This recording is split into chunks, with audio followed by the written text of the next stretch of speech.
구독자 여러분 안녕하세요. 무지건강 박쌤입니다. 또 한 주는 어떻게 보내셨나요? 옷이 얇아질 기미를 안 보입니다. 뭐 오늘 같은 경우는 이제 월요일은 아닙니다만은 뭐 이제 전주가 되겠죠. 이 동영상에 올라가는 이제 전주가 되겠는데 일교차가 너무 심합니다. 그래서 옷이 좀 이제 얇아져야 되는데 이제 아직도 이 긴 목폴라를 입고서 생활을 해야 되는 좀 기묘한 현상들이 벌어지고 있습니다. 그러면서 또 한낮에는 또 엄청 덥게 느껴지는 날씨들이 이어지고 있습니다. 이럴 때일수록 건강들 조심하시기 바라고 또 이제 10장 환원론적 의료라는 이제 당신이 병드는 이유 정말 되게 저 개인적으로 콜린 캠벨 박사님을 좋아하거든요. 근데 이건 좀 알아두시면 되게 좋은 것들이 많습니다. 168페이지인데 미국에서 소위 건강관리 시스템이라 부르는 의료 시스템은 실제로는 건강과는 크게 관계가 없으며 질병관리 시스템으로 부르는 것이 더 적절할 것이다. 왜냐하면 이 시스템은 그저 질병에 대해서만 반응하고 관리하면서 더 좋은 다른 방법이 있다는 것을 알지 못하게 하고 비싼 비용을 치르면서 실망스러운 결과만 초래했기 때문이다. 많은 의료 전문가와 정치인들이 건강관리 시스템을 개선하고 경비를 절감하는 제안을 했지만 대부분 문제의 근원을 해결하기보다는 부수적인 문제만 어설프게 손질하는 것들이었다. 이것이 환원론적 시스템이 작동하는 방식이다. 되게 가슴 아픈 것 중에 하나가 그렇죠. 이제 많은 분들이 일반인들 이제 제 구독자분들은 조금 그래도 생각이 깨지셨는지 어쩐지 잘 모르겠습니다만은 그래도 뭐 그냥 이런 강의를 듣지 않는 분들에 비해서는 많이 개선이 됐을 거라고 생각을 하면서 일반인들은 정말 어떨 때로는 답답할 정도로 현대의학을 너무 맹신하는 경향이 있습니다. 물론 뭐 현대의학을 무시하라는 뜻은 절대 아닙니다. 그런데 많은 일반인들이 의사 선생님들을 건강 전문가라고 자꾸 생각을 하시는 것 같아요. 근데 저는 개인적으로 제 개인적인 생각은 의사 선생님들은 건강 전문가가 아니고 질병 전문가입니다. 지금 여기 콜린 캠벨 박사님도 얘기하듯이 질병관리 시스템으로 부르는 게 건강관리 시스템이 아니고 질병관리 시스템으로 부르는 게 더 적절하다는 말씀을 하시는 것처럼 질병에 대해서는 정말 따라갈 수 없을 만큼 존경스러울 정도로 많은 걸 알고 계시죠. 그런데 진짜 아프지 않거나 내가 병이 안 걸렸다고 건강한 건 아니거든요. 그래서 의사 선생님들은 제 개인적인 생각으로 건강에 대해서는 잘 모르신다라고 저는 개인적으로 생각을 합니다. 맹인들은 코끼리에 대한 각자의 경험에만 의존하게 되기 때문에 증상에 선행하는 근본 원인을 알아차리고 치료할 수 없다. 그들의 치료는 질병 예방이 아니라 이미 발생한 문제들에 대해 먼저 반응한다. 이것이 질병관리 시스템의 첫 번째 주요 특징인 반응성이다. 맹인들은 원인이 아닌 증상만 인식할 수 있기 때문에 마치 그 증상이 문제의 전무인 양 치료하게 된다. 그래서 이제 171페이지에 이제 반응성에 대해서 이제 얘기들이 나오는데 갑작스러운 외상으로 응급실로 실려가는 상황이라면 반응적인 대응은 의미가 있다. 그런데 응급실뿐만 아니라 전체 의료 시스템 또한 반응적이다. 의료는 사람들이 불편함을 느낄 때만 어떤 질병으로 진단받을 때만 작동한다. 대표적인 게 어떤 게 있을까요? 이제 증후군 이런 얘기들이 많이 나오는 질병들이 있지 않습니까? 그러니까 만성 또 자가면역 질환 이런 것들은 현대의학이 지금 속수무책입니다. 손을 뭐 거짓 못 된다고 보는 것이 거짓 정설이 아닐까라고 생각을 합니다. 임상적인 증상은 보통 몇 주, 몇 개월, 대개 몇 년에 걸쳐 누적된 생물학적 반응에 의해 발생한다. 그럼에도 의료 전문가들의 환원론적 지침, 본인 부담금, 10분 진료는 환자들이 질병이 무르익기 전에 자신의 건강을 최적화할 것을 방해한다. 현 시스템에서는 정말 아플 때까지 기다리세요가 의사와 병원의 모토다. 증상이 악화돼서 통증이 있거나 기능 손실이 있거나 검사 결과가 정말 심각하게 나오기 전에는 해드릴 것이 없습니다. 그때까지 그저 안정을 취하고 미국 표준 식단을 따라 식사하십시오라고 얘기를 한다는 얘기예요. 이 얘기를 좀 주의 깊게 생각을 하셔야 됩니다. 정말 아플 때까지 기다리세요가 의사와 병원의 모토다라는 얘기 말입니다. 이 얘기는 어떻게 보시면은 설마라고 생각하실지 모르지만 이 말들을 잘 음미를 해보셔야 됩니다. 나는 아픈데 병원에 갔더니 아직 병 수치가 아니기 때문에 3개월 뒤에 오세요, 6개월 뒤에 오세요라는 거는 병을 키워오세요라는 얘기예요. 병원에서 현대의학이 얘기하는 질병의 단계까지 들어가야 우리는 손댈 수 있습니다라는 얘기거든요. 왜 지금 내 몸은 안 좋지만 수치상으로 아직 거기까지 안 갔다고 해서 내 몸이 건강한 상태는 아니라는 거죠. 물론 질병이 아니라는 그 부분에 있어서는 공감을 할 수 있겠지만 그렇다라는 얘기예요. 원인이 아닌 증상 치료라고 해서 172페이지에 시작이 되는데 응급실에서는 먼저 교통사고 피해자의 흉부를 짓누르는 핸들을 제거하고 부러진 갈비뼈를 맞춰야 한다. 운전 중에 문자를 보냈는지 술을 마셨는지 또는 도로 설계가 잘못되었는지 등의 사고 원인을 따질 때가 아니다. 이런 것은 피해자의 몸이 회복된 뒤에 해도 늦지 않다. 마찬가지로 어떤 사람이 심근경색, 뇌졸중, 당뇨병성 혼수 등으로 병원에 왔다면 가장 먼저 할 일은 심각한 증상을 완화시켜 환자가 오늘 밤을 넘게 하는 것이다. 그러나 의료는 증상에서 멈춘다. 극히 드문 경우를 제외하면 우리는 질병의 원인을 치료하지 않고 결과만 치료한다. 그리고 이 개별 증상들이 원인이라고 우리 스스로를 설득한다. 서양의학은 특정 증상에 대한 특이적인 치료법을 선호한다. 전신작용은 적고 표적에 대한 효과는 높은 약물일수록 인정받는다. 약은 보통 질병의 발생 경과 중에 나타나는 특정 현상들에 작용하도록 화학적으로 만들어진다. 즉 주요 효소나 호르몬, 유전자 또는 유전자 생성물 등이 주된 대상이다. 표적이 극도로 정교한 아주 훌륭한 예로 항암제를 들 수 있다. 항암제는 다른 모든 진행 과정은 중요하지 않다는 듯 질병 발생의 특정 과정만을 특이적으로 교란시키도록 매우 정교하게 고안됐다. 정교하고 특이적인 치료를 추구하는 것은 보통 좋은 과학의 특징으로 여겨진다. 그러나 잡지 뒷표지의 신약 광고를 보면 알 수 있듯이 이러한 정밀성과 특이성은 매우 불쾌한, 심지어 생명을 위협할 수 있는 수많은 부작용을 동반하는 경우가 많다. 우리나라는 이제 약 광고를 할 수가 없게 돼 있는데 미국은 약 광고를 자유롭게 할 수가 있습니다. 그래서 이제 이런 문제들이 대두되는 거죠. 114페이지에 비자연적인 약의 의존이라는 이제 제목을 가지고 제약계 연구자들은 특정 식물이 특별한 치유 성질을 발휘케 하는 활성 성분을 분리해 화학적 구조를 규명하려 노력한다. 제약회사는 이 새로운 비자연적인 화학 물질을 합성하면서 효력을 최대화하고 독성을 최소화하기 위해 노력한다. 또한 제약계의 치어리더들은 우리가 그렇게 믿도록 만든다. 하지만 진실은 그 반대다. 자연적인 화학 물질이 구조적으로 변화할수록 우리 몸에서는 더 문제가 될 수 있다. 이것은 모든 약에 공통적으로 존재하는 의도치 않은 부작용의 근원이다. 그리고 치료제의 이런 부작용은 비자연적인 투약 시간과 용량 프로토콜에 의해 더욱 악화된다. 우리 몸이 필요로 하는 타이밍과 용량은 매 순간 변하지만 투약 시간과 용량은 정해져 있기 때문이다. 이 프로토콜들은 극도로 복잡한 인체 스스로의 관리 법칙에서 벗어나 있다. 이런 얘기들을 들으실 때 좀 한번 진지하게 생각을 해보셔야 됩니다. 매우 모순적이긴 하지만 우리 몸 안에서 특정 반응을 표적으로 하는 특정 약물들은 모두 MF 효소계로부터 반응을 한다. MF계가 뭔 얘기냐 하면 복합기능 산화 효소를 얘기를 하는 겁니다.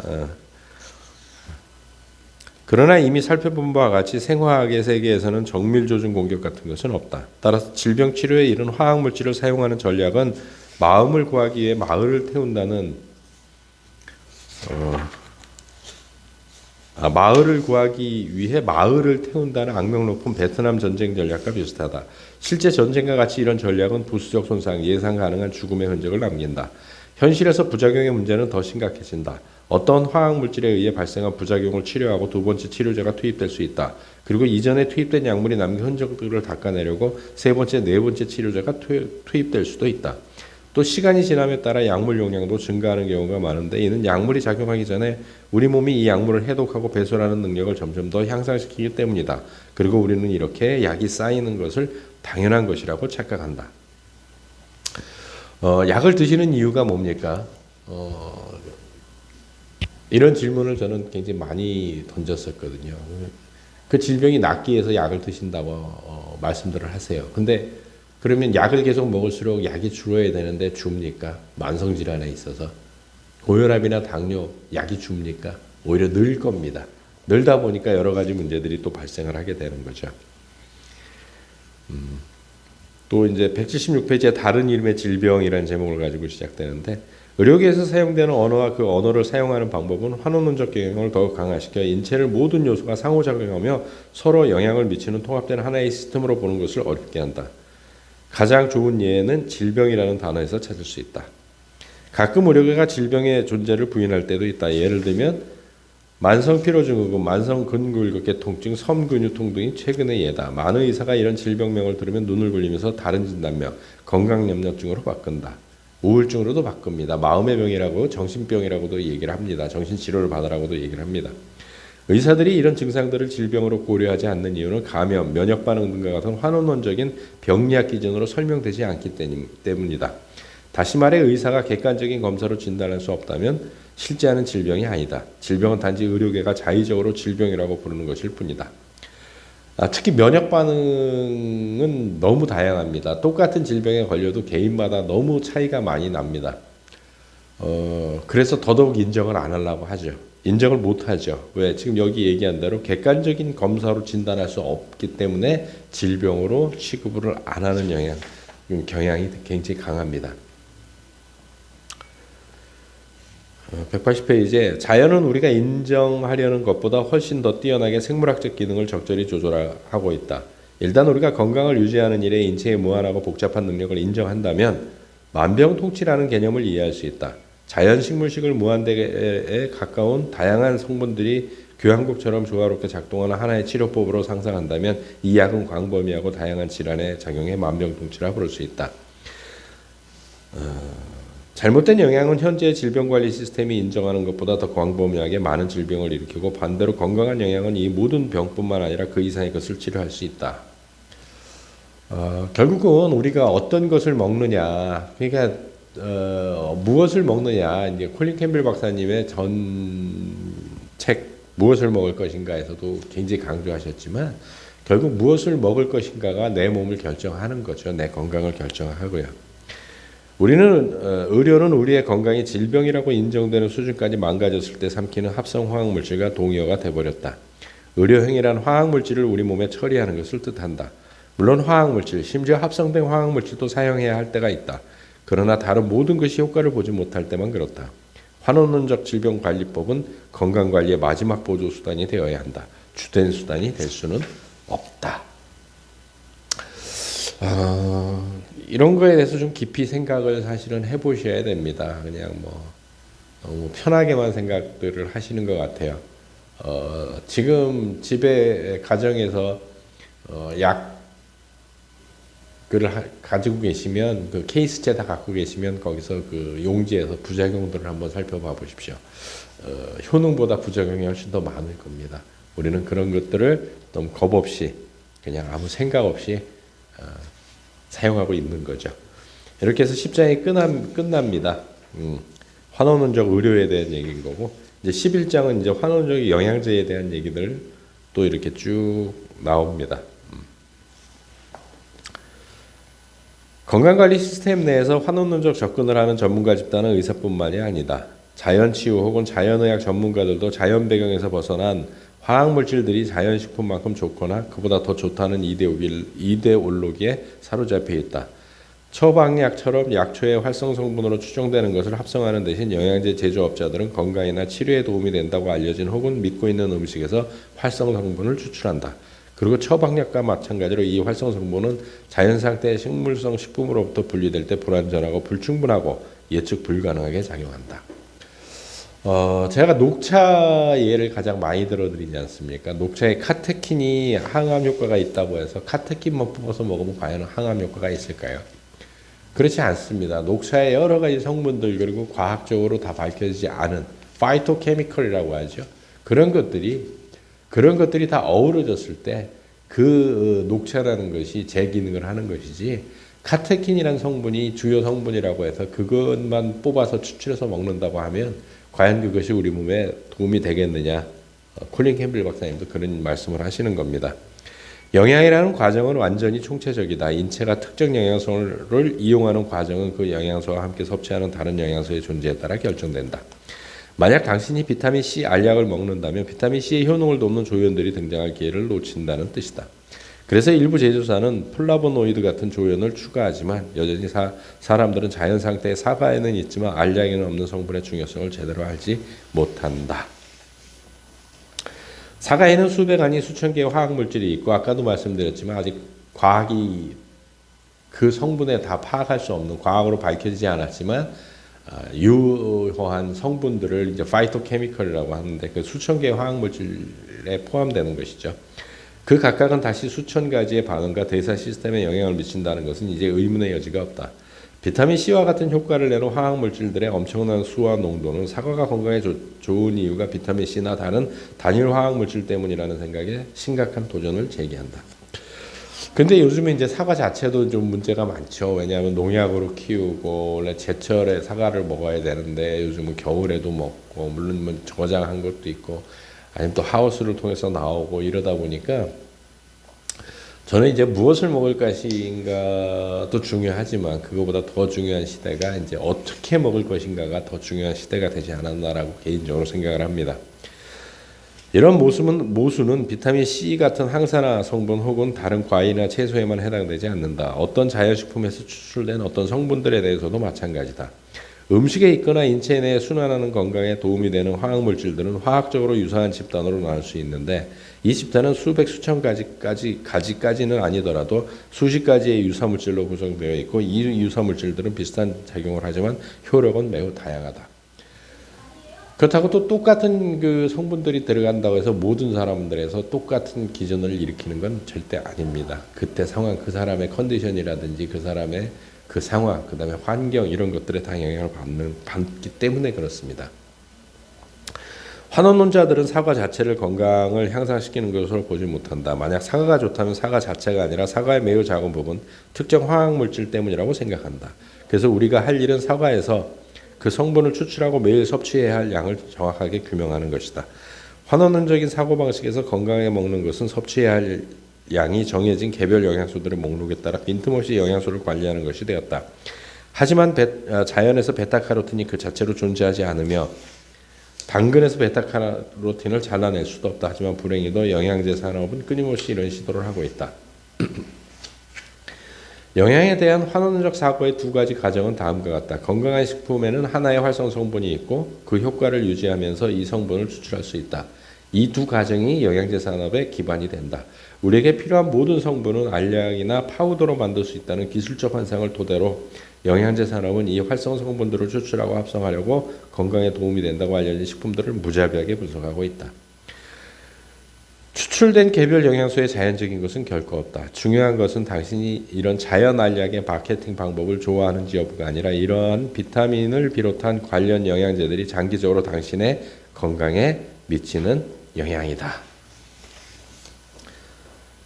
그래서 이제 190페이지에 비타민 E에 대한 얘기가 나오는데 비타민 E는 다른 영양소들과 마찬가지로 독립적으로 작용하는 경우가 극히 드물며 셀레늄, 황함유, 아미노산, 다가 불포화 지방산 같은 다양한 영양소에 필연적으로 영향을 받는다. 따라서 식물성 식품에서 비타민 E만 추출하는 것은 군대 없이 장군 한 명만 전투에 보내는 것과 같다. 게다가 우리가 일반적으로 말하는 비타민 E는 하나의 비타민이 아니라 비슷하지만 조금씩 다른 8가지 유사체들의 집합을 뜻한다. 이들은 동일한 기능을 공유하지만 효능의 정도와 작용하는 조직은 매우 다양하다. 그래서 자연의 비타민 E를 먹어야 된다는 얘기를 하시는 거예요. 계속 이렇게 강조를 하거든요. 또 이렇게 해서 이제 11장이 끝나면서 이제 영양제 산업까지 이제 비판을 하게 됩니다. 그래서 이제 다음 주면 이제 이 책을 끝내는 걸로 12장 환원적 사회정책에 대한 얘기인데 강이나 개천에 쓰레기를 버리고 오염시키는 것이 나쁘다고 주장하면서 자기 몸을 오염시키는 것은 아무렇지 않게 여긴다. 마치 우리가 먹는 것이 환경에 아무런 영향을 미치지 않는다는 듯 그렇다라는 거죠. 시애틀 추장이라고 하는 이제 그 인디언인데 우리가 이 땅에 하는 모든 것은 우리가 우리 자신에게 하는 것이라고 했다. 이 말은 환경주의자들이 우리를 상기시키기 위해 종종 하는 말이다. 궁극적으로 우리에게 해를 끼치지 않으면서 나무를 자르고 강을 오염시키고 공기 중으로 독소를 내뿜지 않을 수 없다는 것이다. 그러나 덜 분명할지라도 우리가 자신에게 하는 대로 환경을 대한다는 말도 진실이다. 우리가 먹는 것이 환경에 엄청난 영향을 준다. 특히 동물성 식품을 많이 먹는 것은 토양 유실, 지하수 오염, 산림 파괴, 화석 연료 사용, 대수층 지하수 고갈 등 환경 문제에 기여한다. 이런 문제들이 정말 심각한 거죠. 동물을 생산하는 우리의 산업 시스템은 지속 불가능하다. 우리는 맑은 물, 건강한 땅 같은 천연 자원들을 복구하는 것보다 더 빠른 속도로 소모하고 있다. 동물성 단백질 중심의 식품 경제는 환경 독소를 배출하고 생존을 위해 우리 모두가 의존하는 공기를 오염시키는 등의 부작용을 낳는다. 뭐 이런 일들은 뭐 어제 오늘의 얘기가 사실은 아니죠. 동물을 키우기 위해서 그래서 뭐 208페이지는 젊은 암새의 꼬리는 잘린다. 뭐 살충제를 뿌려 흠뻑 적게 만든다. 그 살충제는 우유에 스며들어 슈퍼마켓에 팔린다. 뭐 이런 얘기들이 뭐 환경에 관한 얘기들이 쭉 나옵니다. 그래서 이제 2부가 끝나고 다음 주 이제 3부 해가지고 이 책을 마무리하는 걸로 하겠습니다. 좀 길게 했는데요. 이 책은 정말 중요합니다. 당신이 병든 이유에 대해서, 우리가 아픈 이유에 대해서 다시 한번 생각을 해보시는 계기가 됐으면 좋겠고요. 다음 주에 또 이 책으로 마지막을 장식하도록 하겠습니다. 수고하셨습니다.